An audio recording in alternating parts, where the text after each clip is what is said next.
Donc, votre curiosité, si elle vous tend vers votre super objectif, fantastique. Mais si elle vous fait faire du surplace, et tantôt on va regarder comment on peut vérifier si on fait du surplace. All right? Super. Ça va bien jusqu'à date? Magnifique. Dans votre document, vous avez un deuxième exercice que je vais vous donner en devoir. J'aime ça donner des devoirs. Je suis une maîtresse d'école. Qu'est-ce que tu veux qu'on fasse?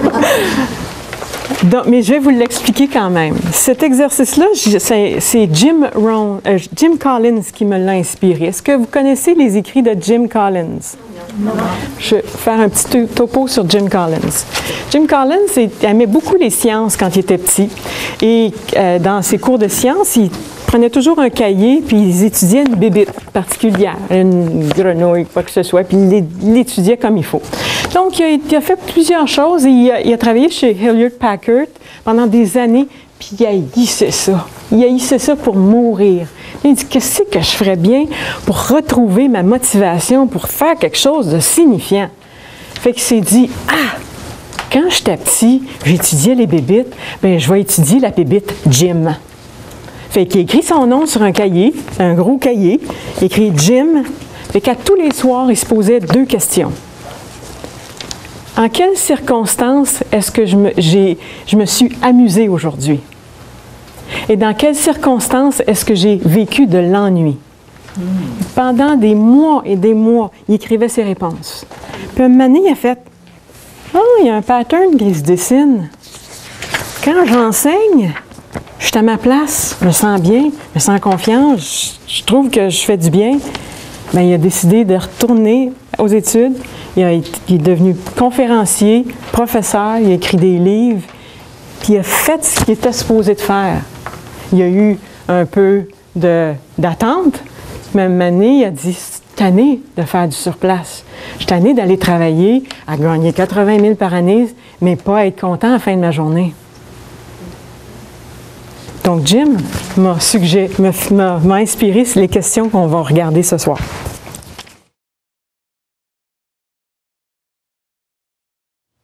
Donc, soyez très spécifique dans cette première étape-là. Je vous donne un exemple. Quelqu'un de spécifique puis de quelqu'un qui n'est pas spécifique. Quelqu'un de pas spécifique va dire « Je vais prendre un rendez-vous avec mon patron pour une augmentation de salaire. » OK? La personne spécifique va dire « Je veux une augmentation de salaire, donc je vais vérifier mes bons coups, je vais regarder les bons coups que j'ai faits pendant l'année. Je vais vérifier quel genre de salaire est-ce qu'une personne comme moi a dans le même secteur. Je vais faire par écrit toutes les objections que mon patron pourrait avoir de ne pas me donner une augmentation. Je vais écrire aussi toutes les formations que j'ai eues depuis ma dernière augmentation et qu'est-ce que ça a rapporté à la compagnie. Puis en plus, je vais pratiquer avec Julie toutes les objections de mon patron, que comme ça, quand je vais être devant lui, je vais être cool, je vais être vraiment très organisée et je vais prendre mon rendez-vous avant 10h vendredi parce qu'après ça, il n'est plus parlable. Qui est-ce qui va réussir, pensez-vous? Spécifique. Soyons spécifiques. La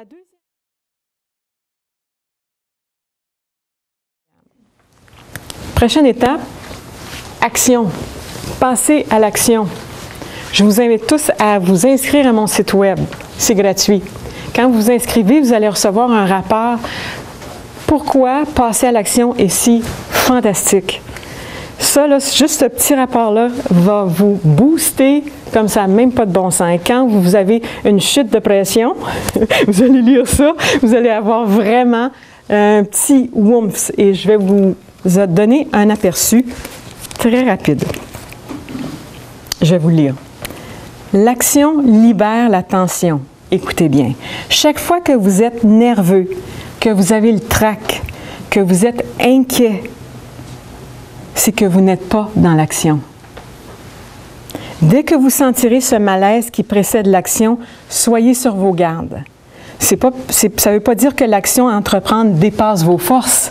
Ça veut tout simplement dire que votre organisme se prépare à foncer.